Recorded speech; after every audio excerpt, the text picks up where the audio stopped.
পাঁচবারের বিশ্ব champion Jogo বনিতোর দেশ Brazil. কিন্তু বছরের পর বছর কেটে গেলেও হেক্সা মিশন যেন এক অধরাই স্বপ্ন রয়ে গেছে।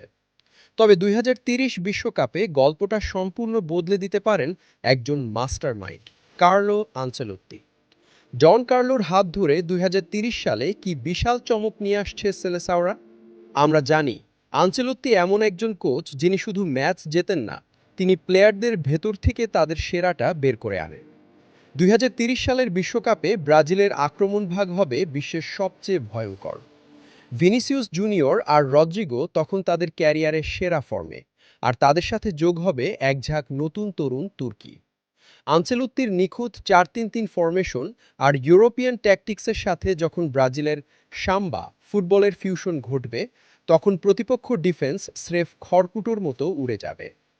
ব্রাজিল মানেই শুধু আক্রমণ নয়, ডন কার্লোর ২০৩০-এর দলে বড় চমক আসতে যাচ্ছে তাদের মিডফিল্ড এবং ডিফেন্সে। পাসিংয়ে নিখুঁত নিয়ন্ত্রণ আর কাউন্টার অ্যাটাক রুখে দেওয়ার মতো এক দুর্ভেদ্য দেয়াল তৈরি করবেন তিনি। ইউরোপিয়ান ফুটবলের শৃঙ্খলা আর লাতিন ফুটবলের ড্রিবলিং, এই দুইয়ের কম্বিনেশনে ব্রাজিল দল হয়ে উঠবে যে কোনো টুর্নামেন্টের জন্য অপরাজেয়। কিংবদন্তি কোচ আনচেলত্তির হাত ধরে ২০৩০ সালে কি তবে ব্রাজিল তাদের বহুল প্রতীক্ষিত ষষ্ঠ বিশ্বকাপ ঘরে তুলতে পারবে? আপনার কি মনে হয়, আনচেলত্তির এই নতুন ব্রাজিল কতটা শক্তিশালী হবে? কমেন্ট করে আপনার মতামত জানান। ভিডিওটি ভালো লাগলে লাইক এবং শেয়ার করতে ভুলবেন না। দেখা হচ্ছে পরের ভিডিওতে। ধন্যবাদ।